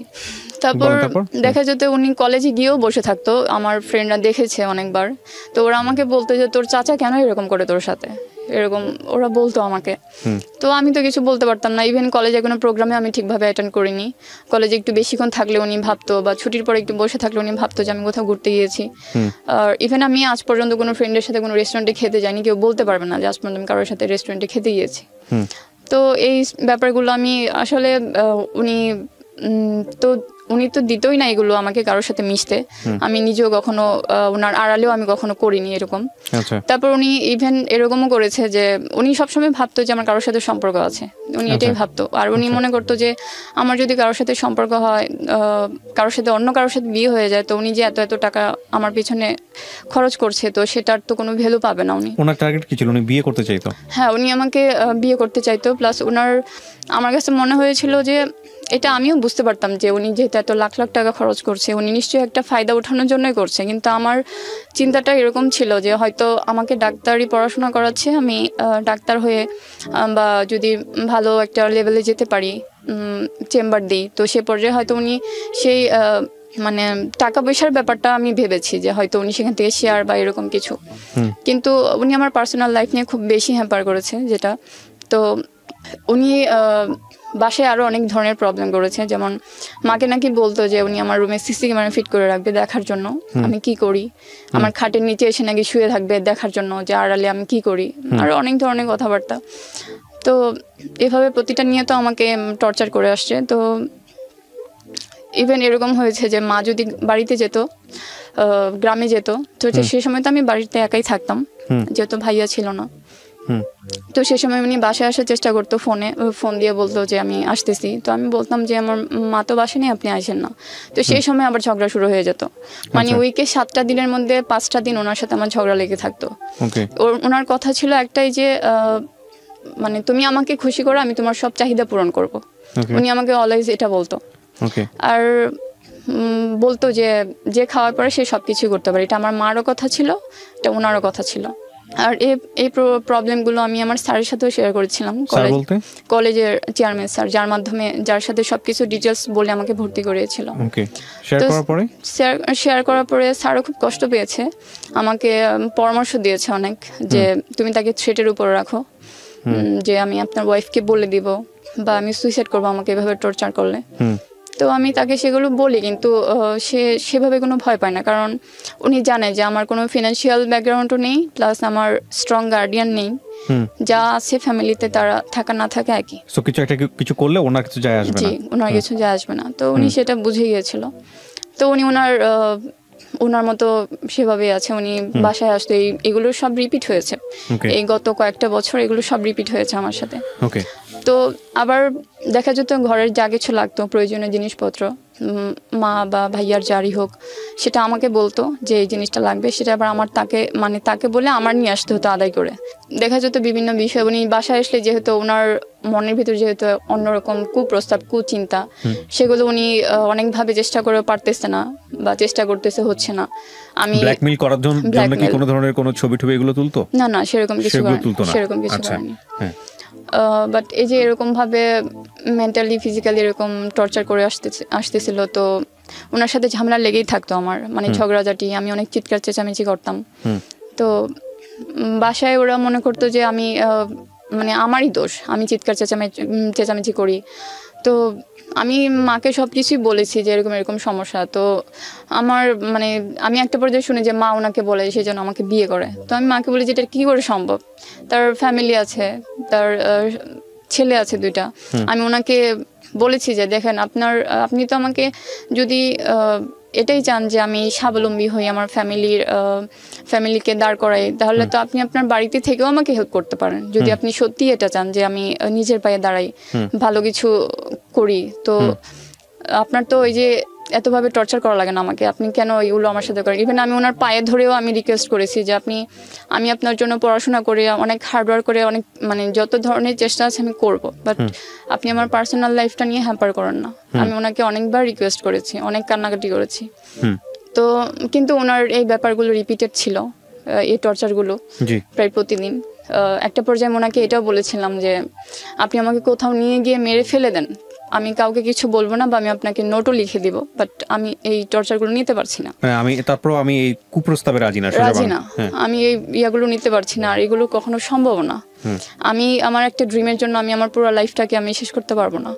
আচ্ছা, তারপর এভাবে তো চলতে থাকে। উনি দেখা যেত যে বাসা ভাড়া টাকা নিয়ে এসছে, টেবিলের উপর রেখেছে, কিন্তু এই যে ওনার সাথে আমার মতের আর কি মিল হচ্ছে না, তো উনি আবার টাকাটা নিয়ে চলে গেছে। এরকম হতো যে উনি বাসা ভাড়া আটকে রাখতো, বাজার আটকে রাখতো, সেগুলো প্রতিনিয়ত আর কি হয়েছে। আপনার মা তখন কি করতো? আমার মা আমার সাথে ঝগড়া করতো, যে মনে হচ্ছে যে আমার সাথেই প্রবলেম আর কি। মা মনে করতো যে আমারই দোষ। তো মা আমাকে বলতো যে তুই তো তাকে নিয়ে আসছিস, আমরা তো নিয়ে আসিনি। কিন্তু ব্যাপারটা তো সেটা ছিল না। আমি ওনাকে ফোনও দিইনি, আমি বলিও নি যে আমাকে পড়াশোনা করান। উনি নিজের ইচ্ছাতে এসেছিল, নিজের ইচ্ছাতে রেসপন্সিবিলিটি নিয়েছে। কিন্তু আমার মা মনে করতে যে যদি এখন ভালোই না লাগে তাকে, তাহলে কেন নিয়ে আসছিস। মা এভাবে কথা বলতো যে তোর ভালো লাগতো তাই তুই নিয়ে আসছিস, এভাবে বলতো আমাকে। আচ্ছা, আপনার মার যুক্তি ছিল তা আমি তো নিয়ে আসিনি, তুই নিয়ে আসছিস, এবং সে কারণে আমাকে এখানে আসতে হয়েছে, সামথিং লাইক দিস। ওকে, তারপর এই যে আমি 3rd ইয়ারে তখন উনি আমার ফাইনাল পরীক্ষার বেতন দিবে না, মানে ফাইনাল পরীক্ষা হওয়ার আগে। তো সেটা নিয়ে সবার পরীক্ষার ফর্ম ফিল আপ করা শেষ, আমার বাকি। এটা গত বছরের ঘটনা। তো কলেজের স্যারের সাথে কথা বলি, স্যারের সাথে আমার আগে কাকা ওনার সাথে কথা বলে, অনেক বাজে কিছু বলে, বাজে কথা বলে আমাকে নিয়ে, যে আমার অনেক ছেলেদের সাথে সম্পর্ক, আমি ওনার কোনো কথা শুনি না, এগুলো উনি বলতে থাকে। কিন্তু মানে কখনো উনি আমার ফোনে এরকম কিছু পায়নি। ফোন যতবারই চেক করেছে কখনো কিছু পায়নি, বাট বানিয়ে অনেক কিছু স্যারকে বলেছে। তো স্যার নাকি ওনাকে রিপ্লাই করেছে যে তাহলে এই মেয়েকে 1 বছর গ্যাপ দেন, ওর পড়াশোনার দরকার নেই, 1 বছরের শিক্ষা হোক। মানে আপনার এই প্রিন্সিপাল স্যার? হ্যাঁ, স্যার এটা বলেছে। তো আমি আবার স্যারকে ফোন দিয়েছিলাম, তো স্যার আবার আমাকে আমার মতো করে কথা বলেছে, আমাকে সাপোর্ট দিয়েছে যে তুমি কথা বলো তার সাথে, বলো। সে দুই পক্ষই ম্যানেজ করার চেষ্টা করতে। আচ্ছা আচ্ছা, কাকাকে ফোন দিই যে আমাকে আবার সেদিন ফোন দিয়েছিল কলেজ থেকে যে আমাকে অফিসে খুঁজছে, সবার ফর্ম ফিল আপ হয়ে গেছে, আজকে লাস্ট ডেট। তো সন্ধ্যায় আমি জানতে পারি। তো ওনাকে ফোন দিয়ে অনেক কান্নাকাটি করি যে এত বছর কষ্ট করে, এত স্ট্রাগল করে কী লাভ হলো। তো উনি মানে প্রতিবারই বলতে থাকে আমি টাকা পয়সা দেবো না, তো আমার কথা শোনো না তুমি, আমি যা বলি তা শোনো না, যা বলি তা করো না। তো একটা পর্যায়ে উনি বলে যে ঠিক আছে টাকা এসে নিয়ে যাও। তো উনি দেয় আর কি। পরে 3rd ইয়ার পর্যন্ত উনি আমাকে ফর্ম ফিল আপ পর্যন্ত, সেই পর্যন্ত টাকা দিতে থাকে। তো এর মাঝে গত বছর করোনার সময় যেটা করেছিলাম যে উনি যে এইভাবে টর্চার করতে থাকে আমাকে মেন্টালি ফিজিক্যালি, এর কারণ মানে সব থেকে বড় সুযোগ ছিল এটাই যে আমার পুরো পরিবারটা ওনার উপর ডিপেন্ডেন্ট ছিল সব কিছু। তো আমি ভাবলাম যে এইভাবে কতদিন চলবে, সব তো আমার উপর দিয়ে যাচ্ছে, কারো কোনো মাথা ব্যথা নেই, আমার ফিউচার কি আসলে। তো আমি আল্লাহর কাছে অনেক দোয়া করি, নামাজ পড়ে অনেক কান্নাকাটি করে যে আল্লাহ এমন একটা বই বের করে দাও যেন আমি কিছু একটা করতে পারি। যেহেতু আমার ভাইয়া সব দেখেও দেখে না, বুঝেও বোঝে না, আর আমার মা তো আজ সব চোখের সামনে দেখতেই পাচ্ছে। তো আমি কলেজে আসা যাওয়ার পথে আমার রান্নার হাতটা খুব ভালো ছিল। তো আমি মনে করি যে মেডিকেলে পড়াশোনার পাশাপাশি খুব বেশি কিছু করা যায় না, জব বা এরকম কিছু খুব টাফ হয়ে যায়। তো আমি ছোট একটা দোকান খুঁজি, পরে একটা দোকানের সন্ধান পাই, তো আমি সেখানে কথা বলি, তারপর বাসায় জানাই যে একটা ফাস্ট ফুডের দোকান দেওয়া যায় যেটা আমাদের ফ্যামিলির জন্য সাপোর্ট হতে পারে। সেখানে আমি আর কি আমি খাবারগুলো মেক করে দিব, আর ভাইয়া যদি থাকে তো সাপোর্ট হবে। তো সে সময় আবার ভাইয়া জব করে, জব করতে, কিন্তু তারপর তখনও ভাইয়া কিছু দেয়নি আমাদের ফ্যামিলিতে। তো আমি বাসায় কথা বলি, সেটা মা আবার কাকার সাথে আলাপ করে। তো মার কথা হচ্ছে যে কোনো ডিসিশনের আগে কাকা যা বলবে তাই। তো মা বলে তোর কাকা যদি রাজি হয় তাহলে আমি রাজি হব, কারণ যে কোনো একটা স্মল কোনো কাজ করতে গেলেও তো একটা টাকা পয়সা দরকার হয়, পুঁজি দরকার হয়। তো মার কাছে 1 লাখ টাকা ছিল, আমি বলেছি যে সে টাকাটা কাজে লাগাবো। তো মা বলতেছে আমি তোর কাকা রাজি না হলে আমি টাকা দিব না। তো কাকার সাথে কথা হয়, তো কাকা মনে করে যে যদি আমরা নিজেরা কিছু করার একটা ওয়ে পেয়ে যাই তাহলে তার ওনার কোনো হেল্প নিতে হচ্ছে না। উনি সেই চিন্তা থেকে উনি বলে যে ঠিক আছে তুমি কাজ করো, আমিও সেখানে ইনভেস্ট করব, এটা উনি বলে। তো ভাইয়াকে আমাকে সাথে নিয়ে কথা হয় ওনার সাথে, তো উনি বলে যে তুমি কাজ করো, সেখান থেকে আমাকে একটা শেয়ার দাও। তো আমি ওনাকে বলি যে আমাদের ফ্যামিলির অবস্থা তো আপনি সবই জানেন, তো সেক্ষেত্রে এখানে যদি আমরা কিছু করি, কোনো একটা সাপোর্ট যদি বের করতে পারি, সেক্ষেত্রে আপনাকে তো টাকাটা তো আপনার কাছ থেকে সেই হেল্পটা নিতে হচ্ছে না, সেক্ষেত্রে কিন্তু আলটিমেটলি আপনার বোঝাটা কমে যাচ্ছে, আপনাকে সেই টাকাটা দিতে হচ্ছে না আমাদেরকে। তারপর দেখা যাবে যে কাজটা করে যদি আমরা একটা ভালো কিছু করতে পারি, বড় কিছু করতে পারি, তো সে সময় হয়তো আমরা শেয়ার নিয়ে কথা বলতে পারি। এটা আমি আমার ভাইয়াকে সাথে নিয়ে ওনাকে বলেছি। তো উনি বলেছে ঠিক আছে কাজ করো, শুরু করো, পরেরটা পরে দেখা যাবে। তারপর উনি সেখানে কিছু টাকা ইনভেস্ট করে। তারপর আমিও সে সময় আমার ফাইনাল পরীক্ষার সময় থাকে, বাট আমি পড়াশোনার প্রতি তেমন ফোকাস করতে পারি না, এখানে সেখানে দোকানের কাজ নিয়ে ছোটাছুটি করি, প্রয়োজনীয় জিনিসপত্র যা লাগে সবকিছু আমি অ্যারেঞ্জ করি। আমাকে ওনারা হেল্প করে, সাথে যায় কেনার জন্য, বাট সব জায়গায় আমি আর কি গিয়ে মানে সরাসরি গিয়ে সবগুলো জিনিস অ্যারেঞ্জ করে নিয়ে আসি, দোকানটাও অ্যারেঞ্জ করি। তারপর যেই সময়টাতে আমি দোকানটা ওপেন করতে যাব তখন কাকা বলে যে আমার শেয়ারটা আমাকে লিখে দাও, নাহলে আমি দোকানটা ওপেন করতে দিব না। তারপর আমি ওনাকে বলি যে আপনি তো এই কথাটা বলেননি শুরু করার আগে, সবকিছু রেডি, এখন দোকানটা খুলতে পারবো না শুধুমাত্র এটার জন্য। তো উনি অনেক ছেড় দিতে থাকে, তুমি কিভাবে দোকান খুলো আমি দেখে নিব। তো তারপর উনি বলে ঠিক আছে তুমি আমার সব জিনিসপত্র দিয়ে দাও, টাকা ফেরত দিয়ে দাও, তারপর শুধু তোমারটা নিয়ে তুমি থাকো। তারপর ওনাকে অনেক রিকোয়েস্ট করি, অনেক কিছু মানে বুঝিয়ে সুঝিয়ে, মাও বলে। তারপর আমি দোকানটা শেষ মতো খুলি, রান করি। তো দোকানটা রান করার পরে ওখানে রান্না করে নিজেরা সার্ভ করতেন? হ্যাঁ, আমি বাসা থেকে খাবারগুলো মেক করে দিতাম প্রাথমিক পর্যায়ে। তো ভাইয়া সে সময় জবটা আবার ছেড়ে দিয়েছে দোকানের জন্য। ওকে, দোকানটা কোথায় ছিল? ঢাকাতেই? হ্যাঁ, ঢাকাতেই, আমার কলেজের পাশে ছিল। ওকে। তো ভাইয়া সে সময় 3 বেলার খাবার রান্না করতেন? 3 বেলার খাবার? না, ওটা ফাস্ট ফুডের দোকান ছিল। ওকে, তারপর? তো আমি খাবারগুলো মেক করে দিতাম আর ভাইয়া সেখানে কাজ করতো। তো ওকে আলটিমেটলি আমি বলেছিলাম আর কি যে জবটা ছেড়ে দিতে, কারণ যেহেতু ও না থাকলে হচ্ছে না, আমার ক্লাস থাকে, পড়াশোনা থাকে, আমি বাসা থেকে খাবারগুলো প্রিপেয়ার করে দিতাম, ও দোকানটা সামলাতো। তো প্রাথমিক পর্যায়ে তো বলতো আর কি, আর সবসময় বলতো যে আমি আর কিছু দিব না, টাকা পয়সা দিব না, বাকিটা তোমরা দেখে নাও। ওকে। তো এটা আমার উপর একটা খুব বড় একটা প্রেশার হয়ে গেছে, কারণ আমি এখনো একটা পয়সাও আমি প্রফিট পাচ্ছি না দোকান থেকে, বাট উনি আমাকে কন্টিনিউয়াসলি বলে যাচ্ছে যে উনি আর টাকা পয়সা দিতে পারবে না, সহযোগিতা করবে না। তো এই ইয়াতে উনি আবার শুরুর দিকে উনি এসে দোকানে কন্টিনিউয়াস বসে থাকতো যে কত টাকা হয় না হয়। সবসময় দোকানে 6টা সিট ছিল, খুবই ছোট একটা দোকান ছিল, কন্টিনিউয়াস বসে থাকতো। আমার ফ্রেন্ড আমাকে জিজ্ঞেস করতো উনি কে সবসময় বসে থাকে। তো এগুলো খুব একটা লজ্জার বিষয় ছিল, আমি বলতে পারতাম না কাউকে ব্যাপারগুলো। এই দোকানের ব্যাপারটা নিয়ে উনি অনেক ঝামেলা করেছে। তো যখন করোনার সময় লকডাউন চলে আসলো, তো উনি যখন সেই বছরের শুরু থেকে বাসা ভাড়া প্লাস দোকান ভাড়া এগুলো সবকিছু উনি বন্ধ করে দিল। তো যেহেতু করোনার সময় চলে আসছে, উনিও টাকা দিচ্ছে না, তো বাসা ভাড়াও জমতে থাকে, দোকান ভাড়াও জমতে থাকে, তো সেইগুলো অনেক টাকা ঋণ হয়ে যায়।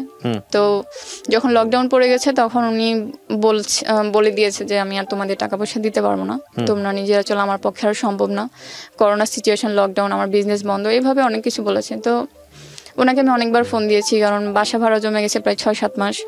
তো বাড়িয়ালি অনেক ভাড়ার জন্য চাপ দিচ্ছে, আবার ওদিকে দোকান ভাড়ার জন্য চাপ দিচ্ছে। তো আমি ওনাকে অনেকবার ফোন দিয়ে অনেক রিকোয়েস্ট করি, আর পুরো টেনশনটা আমার মাথায় পড়ে গিয়েছিল, কারণ দোকানটা আমার উদ্যোগে শুরু হয়েছিল। তো সবাই সে ব্লেমটা আমাকে দিচ্ছে যে তোর জন্য আমার 1 লাখ টাকা নষ্ট হয়েছে, তোর জন্য আমার ছেলে চাকরিটা গেছে, তো এরকম অনেক ধরনের ব্লেম দিতে থাকে। তো আমি কিন্তু চিন্তা করেছিলাম আমার ফ্যামিলিটার জন্যই, যে আমার পার্সোনাল লাইফ তো হ্যাম্পার হচ্ছিলই, প্লাস ওদেরও তো কোনো ফিউচার ছিল না উনি ছাড়া, ওই কাকার হেল্প ছাড়া তো ওদেরও কোনো পথ ছিল না। যদি হুট করে উনি না করে দেয় বা চলে যায় তাহলে ওরা কি করবে? আমার তো প্রবলেম আছে, ওদেরও তো একটা অনিশ্চিত একটা ভবিষ্যতের দিকে যাচ্ছে। তো সে চিন্তা করেই তো আমি দোকানটা দিয়েছিলাম, বাট সবসময় আমাকে এই ব্লেমটা দিয়ে আসছে। তো দেখা গেল যে যখন অনেক টাকা বাসা ভাড়া জমে গেল, আর বাসা ভাড়া ছিল অনেক, প্রায় 16,000 টাকা ছিল। তো যে ফ্যামিলিতে একটা পয়সা ইনকাম নাই সেখানে তো এত এক্সপেন্সিভ বাসায় থাকাও সম্ভব না। তো আমি বলেছি বাসাটা ছেড়ে দেওয়ার জন্য। তো বাসা দিয়ে ছেড়ে যে নতুন একটা বাসায় উঠবো, সেখানে তো ডিউগুলো ক্লিয়ার করতে হবে, প্লাস দোকান ভাড়া। সেখানে দোকানটা বন্ধ হয়ে গিয়েছিল, কারণ দোকানটা ছিল কলেজ ডিপেন্ডেন্ট। তো দোকানটা বন্ধ করে রেখেছি, কোনো ইয়া নাই, কিন্তু ভাড়া উঠছে। তারপর কি করব, সবাই ভাইয়া, এর মাঝে আবার ইয়ে হয়েছিল, ভাইয়া যে বিয়ে করেছে ওরা আবার ডিভোর্স হয়ে গেছিল, আবার শেষমেশ আমাদের সাথে চলে আসছিল আর কি। তো ভাইয়া দেখা গেল যে দুইজনের মতো বাসায় একদম নিশ্চিন্তে বসে আছে। এই যে বাসা ভাড়া উঠছে, দোকান ভাড়া উঠছে, আবার যে এই বাসাটা ছেড়ে যে একটা নতুন বাসায় যেতে হবে সেরকম কোনো ইয়া নেই। তো আমি ইয়ে করেছি যে কি করব, কি করা যায়। আমার তো সেরকম কোনো, আমাদের রিলেটিভদের সাথে ভালো সম্পর্ক নেই, যে যার মতো সবাই, কেউ কারো খোঁজ রাখে না। বাট রিলেটিভ সবাই খুব কোটিপতি, অনেক টাকা পয়সাওয়ালা, কিন্তু কেউ কারোর সাথে ভালো সম্পর্ক নেই। তো আমি আমার ক্লাসের ফ্রেন্ডদেরকে প্রবলেমটা শেয়ার করি, যে আমি প্রবলেমে পড়ে গেছি। এই 2-1 জনের সাথে ডিটেলসে শেয়ার করি প্রবলেমটা আমার। তারপর গত বছরে একটা ফান্ড ক্রিয়েট করে কলেজে, ফান্ড থেকে ওরা আমাকে একটা হিউজ একটা অ্যামাউন্ট আমাকে দেয়। তো সেটা দিয়ে আমি দোকান ভাড়া, বাসা ভাড়া দিই, হাফ ক্লিয়ার হয় আর কি। তারপর হাফ ডিউ থেকে যায়। তো সেগুলো আমি মানে তখন আমি বাসা ছেড়ে দিব সেটা বাড়িওয়ালিকে জানাইনি, কিন্তু তারপরে যে ডিউগুলো আছে সেই ডিউগুলোর ব্যবস্থা না করে আমি কি করে বলে দিই যে আমি বাসা ছেড়ে দিব। নতুন একটা বাসায় যেতে হলে আমাকে এগুলো আগে ক্লিয়ার করতে হবে। তো তখন তো আমি কোনো জায়গা থেকে সাপোর্ট পাচ্ছি না। মাও জানে যে এখানে অনেক টাকা ডিউ, ভাইয়াও জানে, কিন্তু কেউ কোনো স্টেপ নিচ্ছে না। তো দেখা যেত যে আমি সারা রাত ঘুমাচ্ছি না, আমি টেনশনে পাগলের মতো হয়ে যাচ্ছি। কারণ এক তো পার্সোনাল লাইফের হ্যাম্পার তো আছেই, তার উপর সবগুলো টেনশন আমার নিজের একার উপর, প্লাস ব্লেম যে আমার জন্য এত কিছু হয়েছে, আমার জন্য সব শেষ হয়ে যাচ্ছে, ধ্বংস হয়ে যাচ্ছে। তারপর আমি আবার আমার ফ্রেন্ডদের সাথে শেয়ার করি প্রবলেমটা, যে এবার আমাকে তোরা কিছু টাকা ধার দে, আমি কোনো হেল্প চাই না, জাস্ট আমাকে ধার দিয়ে আমি সময় নিয়ে আবার যখন দোকানটা রান করবো আমি আস্তে আস্তে দিয়ে দেবো। তারপর আমাকে কিছু টাকা ধার দেয়, আর গ্রামে আমার এক বোনের কাছ থেকে কিছু টাকা আমি ধার আনি। তো সেগুলো নিয়ে এসে আমি সেই বাসার ক্লিয়ার করে নতুন একটা বাসায় উঠি। তো বাসায় ওঠার পর সেখানে আবার সেই সময় আবার ভাইয়ার জব হয়ে যায়। যেহেতু দোকানের জন্য জবটা ছেড়ে দিয়েছিল, ততদিন পর্যন্ত ও জব ছাড়াই ছিল, যতদিন দোকান বন্ধ ছিল তখন ওর জব ছিল না। তো আবার নতুন একটা জব পেয়ে যায় গত বছর রোজার ঈদের দিন। তো জব পাওয়ার পর ওর 10,000 টাকা স্যালারি, 10,000 টাকা স্যালারি, আর বাসা ভাড়াও নেয় 10,000 টাকার। কারণ টিন শেড হোক বা বিল্ডিং হোক, টিন শেড 2টা রুম ভাড়া নিতে গেলেও 10-12 হাজার টাকায় লেগে যায় ঢাকায়।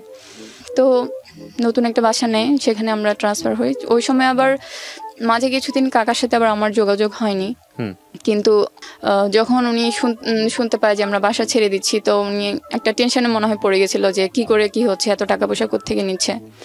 তো ওনার কাছে একটা সিম ছিল যেটা আমি ইউজ করেছিলাম, উনি আমাকে দিয়েছিল, পর আবার নিয়ে গিয়েছিল ওনার সিম আর কি। তো সেখানে কিছু নাম্বার সেভ করা ছিল, সেই নাম্বারগুলোতে উনি ফোন দিতে থাকে, আমার ফ্রেন্ডদেরকে ফোন দিতে থাকে ক্লাসের, যে এরকম এরকম।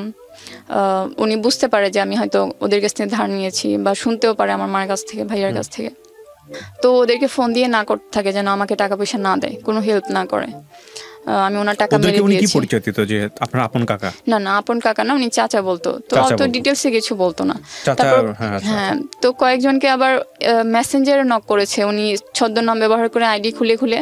এটা উনি আমার জন্য করতো, আমার সাথেও অনেকবার করেছে। উনি ছদ্মনাম ইউজ করে করে এক নাম্বার থেকে আমাকে রিকোয়েস্ট পাঠাতো। আর ওনার জন্য আমি কখনো কোনো সোশ্যাল মিডিয়া ইউজ করতে পারতাম না। উনি যতবার আসতো আমি ততবার আনইনস্টল করে দিতাম। যেহেতু আপনি ওনার ওয়াইফকে কেন জানাতেন না যে অপরাধ করে, যে সহ্য করে, দুজনেই সমান অপরাধী, এটা জানেন তো? হ্যাঁ, ঠিক আছে, আমি ওনার ওয়াইফকে মানে জানাতাম না। এই জন্য উনি আমাকে, যখন ওনার সাথে আমার ঝামেলা চলতো তখন আমি ওনাকে সেটার উপর রাখতাম যে আমি আপনার ওয়াইফকে বলে দিব। তখন দেখতাম যে একটা সময় গিয়ে উনি নরম হয়ে আসতো, যে আর করবে না বা আর টর্চার করবে না এরকম। বাট পরে উনি দেখা যেত আলটিমেটলি ভয় পেত না। বিষয়টা কি আসলে তাই ছিল নাকি বিষয়টা এরকম ছিল যে না আমার তো অর্থের সাহায্য প্রয়োজন, যে কোনো ভাবে হোক একটু হলো ম্যানেজ করে অত্যাচার সহ্য করে সামনে দিকে করেছি। ইভেন ওনার ফোন নিয়ে ওনার সাথে কত বছর ধরে আপনার ওনার সঙ্গে এই ধরনের সম্পর্ক ছিল? 2015 থেকে প্রায় গত বছর টানা 7 বছর। 7 বছর ধরে এই ধরনের সম্পর্ক, একটা মানুষের অত্যাচার সহ্য করে যাওয়া chronologically step by step, this can be tolerable. প্রথম কথা হচ্ছে এটা, আপনি যদি নিজে থেকে সমর্থন না দিতেন কোনো না কোনো ভাবে ওকে 7টা বছর, তাহলে একটা মানুষ কন্টিনিউয়াসলি একজন মানুষের সাথে অপরাধ করতে পারে না। ইট ক্যান বি একবার এনাফ।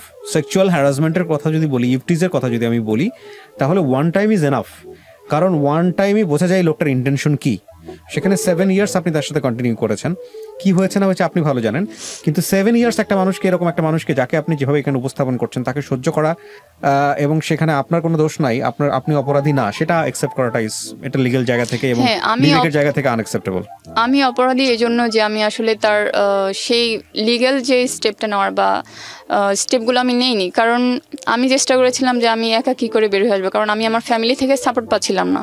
আমি যতবারই প্রবলেমগুলো বলছিলাম যে আমার এই প্রবলেম হচ্ছে, উনি এরকম করতেছে, তো ওরা আমাকে ব্লেম দিত যে তুই তো ওনাকে নিয়ে আসছিস, এখন তুই ঠিক আছে, বাট আপনি তো ট্রাই করেছিলেন। হ্যাঁ, আমি ট্রাই করেছি, ওনার ওয়াইফকে ফোন দেওয়া ট্রাই করেছি, তখন উনি আমার ফোনটা নিয়ে যেত।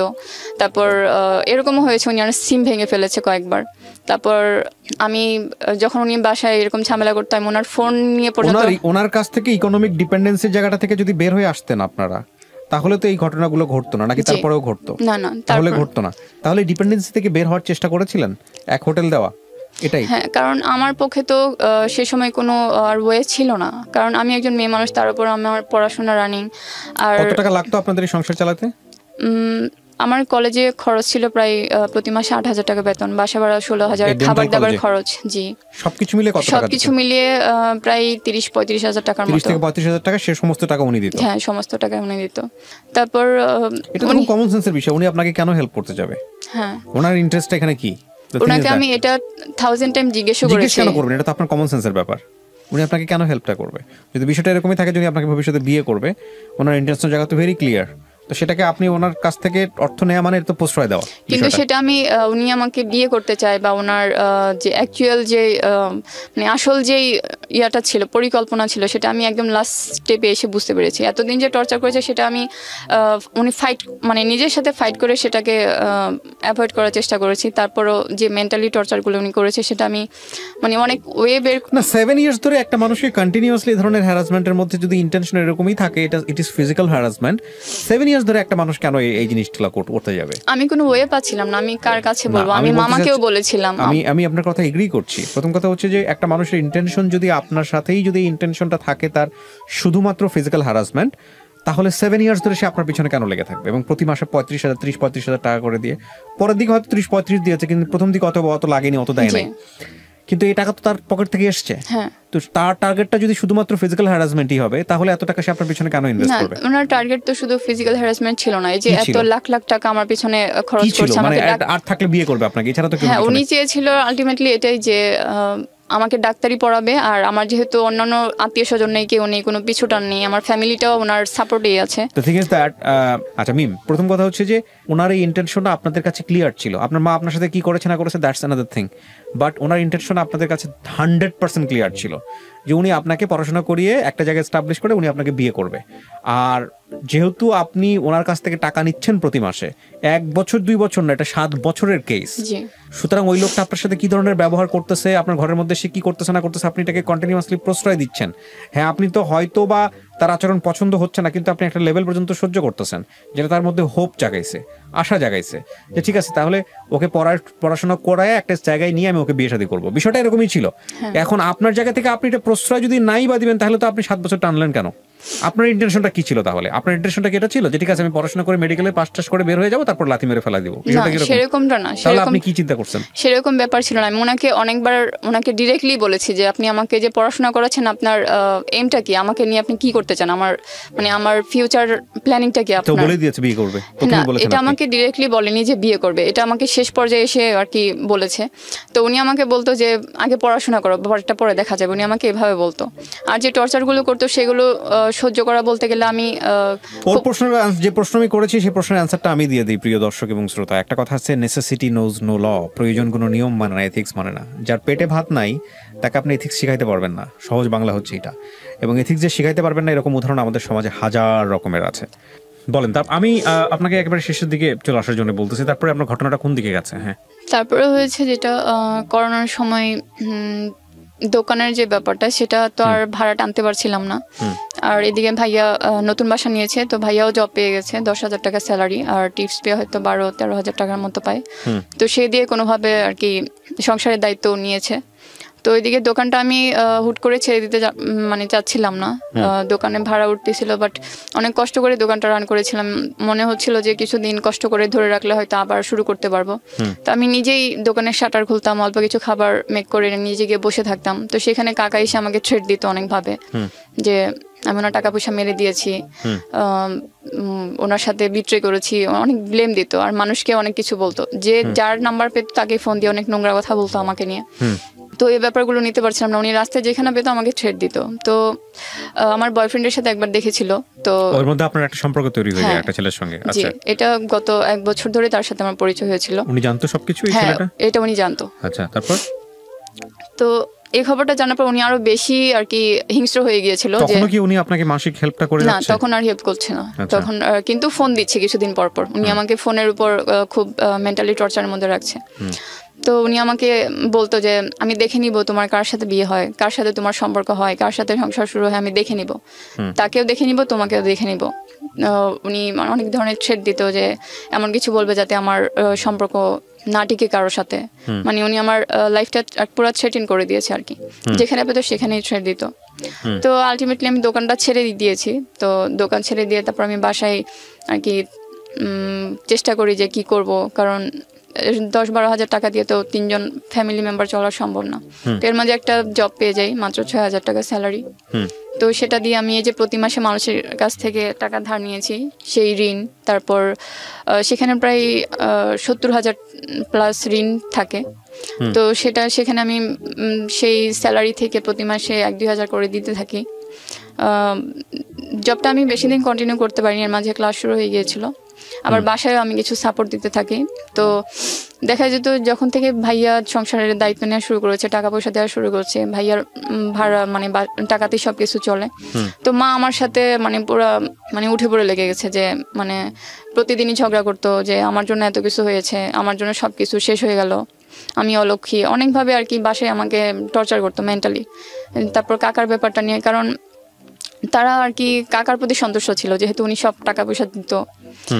সেটা যেভাবে হোক, আমাকে প্রবলেম করে হোক, আমার সাথে যত ধরনের ঝামেলা হোক। তো দেখা যেত যেহেতু কাকার সাথে আমার বড়িমনা হয়নি, উনি চলে গেছে, তো সেটার প্রতিদিনই ঝগড়া হতো মার সাথে। মা অনেক বাজেভাবে অনেক নোংরা ভাষা বলতো, নোংরা গালিগালাজ করতো। তো মা বলতো যে কাকার সাথে আবার মানে যোগাযোগ করবে, কাকাকে বলবে যে আমি তার কেনা কাপড় চোপড় পরে আমি আরেক ছেলের সাথে ঘুরি, তার দেয়া জিনিস পরে আমি আর কি ঘুরে বেড়াই, এগুলো আর কি বললে অনেক অপমান করতো। তো মার এই টর্চারগুলো প্রতিদিন ছিল, অনেক ঝগড়া হতো, বাসায় অনেক চিৎকার চেঁচামেচি হতো। ভাইয়া এগুলো দেখতো, ভাইয়াকে বলতাম কিন্তু ও চুপ করে থাকতো, কিছু বলতো না।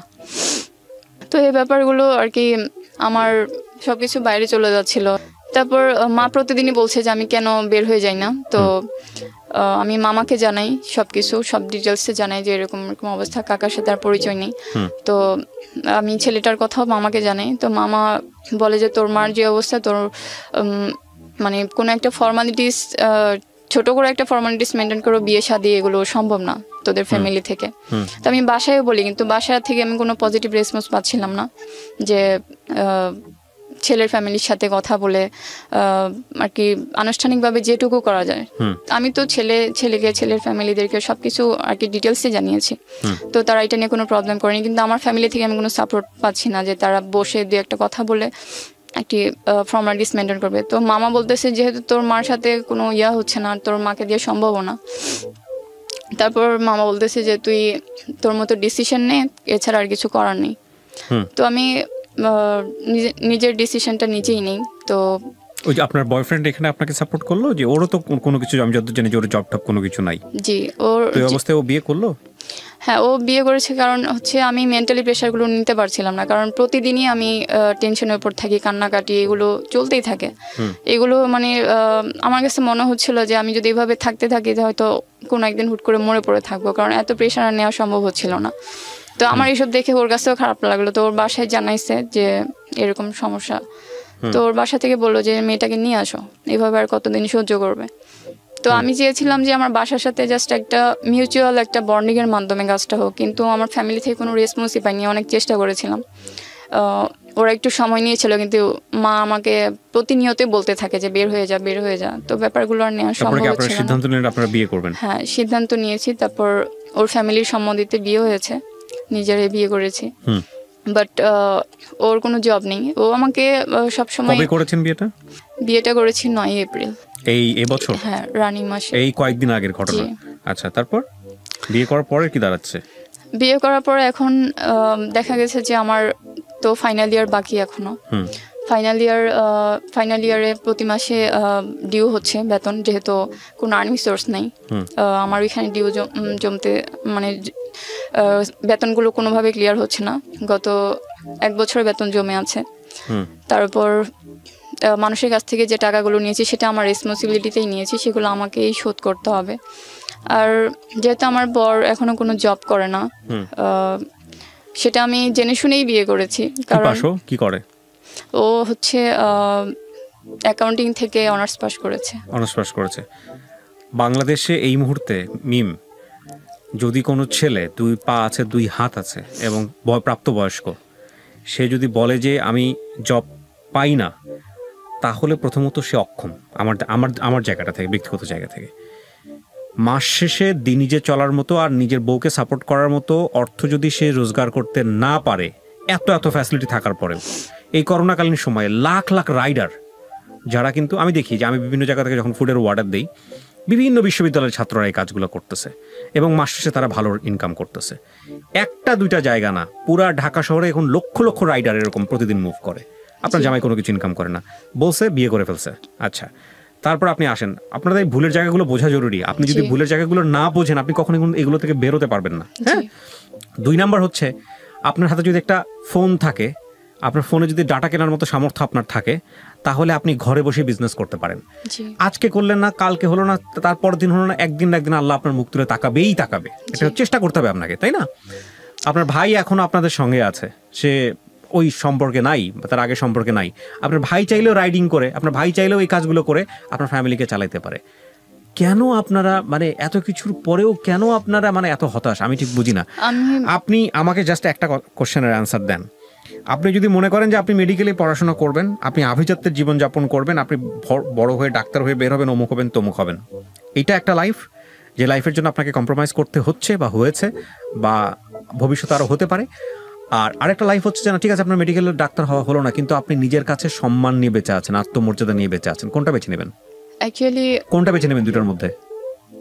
অ্যান্সার করেন আমাকে। প্রথমটা না পরেরটা? প্রথমটা বেছে নেবেন। প্রথমটা কোনটা বলেছি বুঝতে পেরেছেন?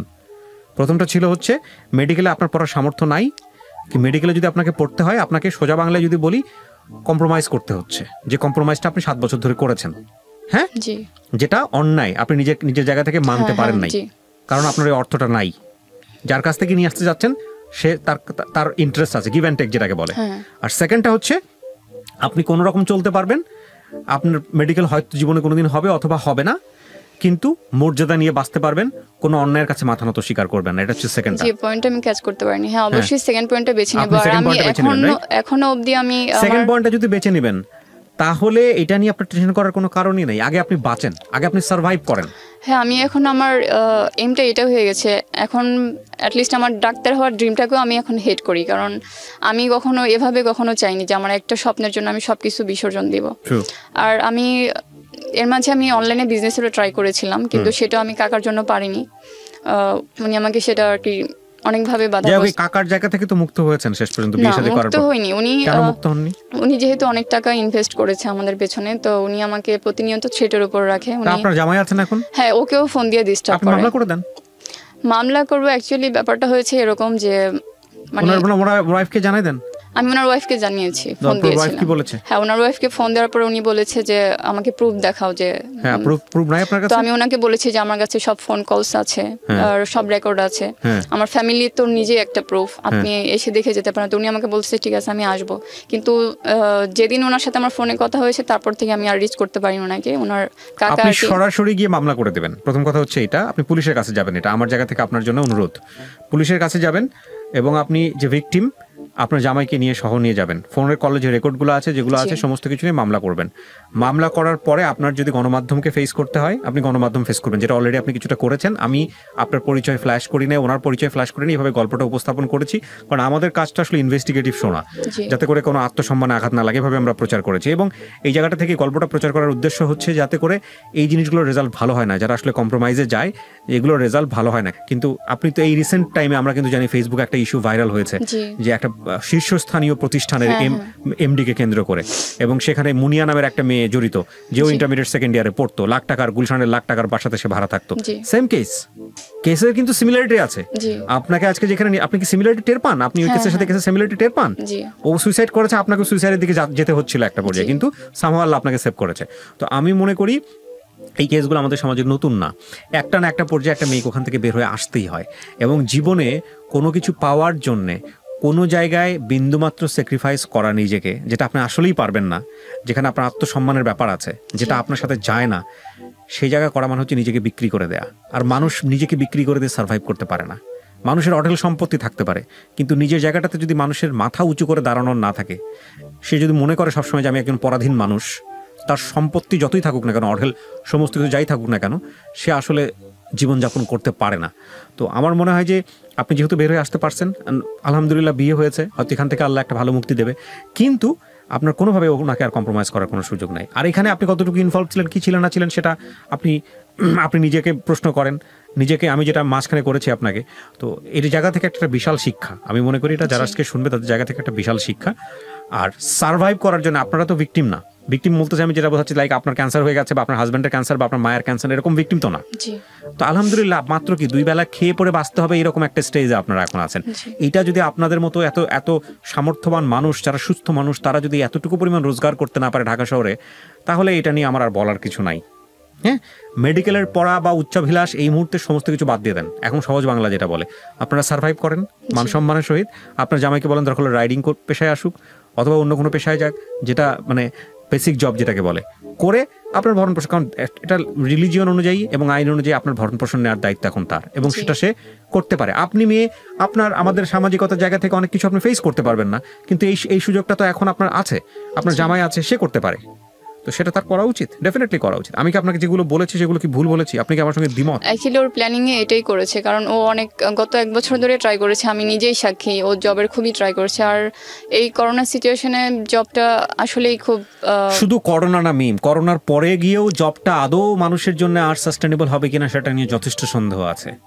করোনার পরের পৃথিবী আর আদৌ আমরা কোনোদিন দেখতে পারবো কিনা সেটা নিয়েও একটা সন্দেহ আছে। জবের যে ধরন সেটা আদৌ টিকে থাকবে কিনা, বা মানে সেটা আদৌ এরকম থাকবে কিনা আজ থেকে 2 বছর পরে 3 বছর পরে, সেটা নিয়েও প্রশ্ন আছে। এক্সিস্টিং যারা জবে আছে তাদেরও মাসের পর মাস স্যালারি হয় না, এরকম ঘটনা আছে। লাখ টাকার উপর স্যালারি পায় কিন্তু চাকরি নাই, এরকম ঘটনা এখন অহরহ। হ্যাঁ, তো সেই জায়গাটা থেকে জব এখন ঘরে বসে উপায় বের করতে হবে, সহজ বাংলা হচ্ছে এটা, যদি সাস্টেইন করতে হয়। আর দিন শেষে কথা একটাই, ওই যে একটা কথা আছে, মানুষ বলে আত্মসম্মান যদি না থাকে একটা মানুষের, তাহলে আর কিছুই থাকে না। তো আত্মসম্মান যদি আপনি যা বলেছেন এখানে, সেটা আপনি যদি ফাইট করে এতদিন ধরে টিকিয়ে রাখতে পারেন, তাহলে আপনার নেক্সট টাইম ওই একবেলা খেয়ে হলেও আত্মসম্মানের জায়গাটা ঠিক রাখা উচিত, আমি মনে করি এটা ঠিক আছে। ও সেটাই চেষ্টা করছে, ও চিন্তা করেছে রাইডিং করবে, কিন্তু সেই রাইডিং করার জন্য যে একটা যে প্রসিডিউরগুলো দরকার সেটা আসলে এই মুহূর্তে হচ্ছে না, কারণ ওর ফ্যামিলিটা যথেষ্ট ভালো, সব দিক দিয়ে আমাকে সাপোর্ট করেছে, ও নিজেও সাপোর্ট করেছে, শুধুমাত্র এই আর্থিক দিক দিয়ে যে প্রবলেমগুলো, আমরা দোয়া করি সেই প্রবলেম থেকে সে বের হয়ে আসুক, সামহাও বের হয়ে আসুক। প্রিয় দর্শক এবং শ্রোতা, আমরা আজকের এই গল্পটা শেষ করার আগে আপনাদেরকে একটা কথা বলতে চাই, বিশেষ করে যারা এই গল্পটা শুনলেন। আমরা আসলে কোনো না কোনোভাবে কোনো না কোনো সিস্টেমে আসলে কারো না কারোর উপর ডিপেন্ডেন্ট হয়ে যাই। সেই ডিপেন্ডেন্সির জায়গাটা যদি বিষয়টা এরকম হয় যে এটার ইন্টারেস্ট যেটা আপনি সহ্য করতে পারবেন না, এটার ইন্টারেস্ট যেটা অনৈতিক, এটার ইন্টারেস্ট যেটা কোনোভাবেই সাপোর্টিভ না, তাহলে সেই সাহায্যটা কোনোভাবেই নেওয়া উচিত না। হ্যাঁ, বা সেই মানুষটাকে নিজের জায়গাটাতে অ্যাক্সেস দেওয়াটা উচিত না। আর যদি ইন্টারেস্ট লাইনটা খুব বেশি ক্লিয়ার থাকে যে না ঠিক আছে তার উদ্দেশ্য মহৎ, তাহলে তার জন্য যতটুকু পারা সম্ভব লিগ্যাল ওয়েতে রিটার্ন দিয়ে দেওয়া উচিত, এবং সেই রিটার্নটা হওয়া উচিত অসাধারণ। আমরা এই একটা মানুষ, যে মানুষের নাম উচ্চারণ করিনি আমাদের আজকের এই অনুষ্ঠানে, একটা মানুষকে দিয়ে পৃথিবীতে যারা সাহায্য করছেন বিভিন্ন রকমের ভিকটিম ফ্যামিলি, তাদেরকে জাজ করতে যাব না, তবে প্রত্যেকটা সাহায্যের পেছনেই কিছু না কিছু উদ্দেশ্য থাকে। সেই উদ্দেশ্যের জায়গাটা হচ্ছে হয় নিজের ব্যক্তি স্বার্থ চরিতার্থ করা, অথবা আল্লাহকে খুশি করা, অথবা ধর্মীয়ভাবে তার সৃষ্টিকর্তাকে খুশি করা। তো সেকেন্ড উদ্দেশ্যের জায়গাটা যদি খুব ক্লিয়ার থাকে তাহলে আপনি সাহায্য নিতে পারেন, কিন্তু ফার্স্ট উদ্দেশ্যের জায়গাটা যদি আপনার জায়গা থেকে মনে হয় যে yes it can be compromise এবং যেটা করা উচিত না, তাহলে কখনোই সেই সব জায়গায় যাওয়া উচিত না।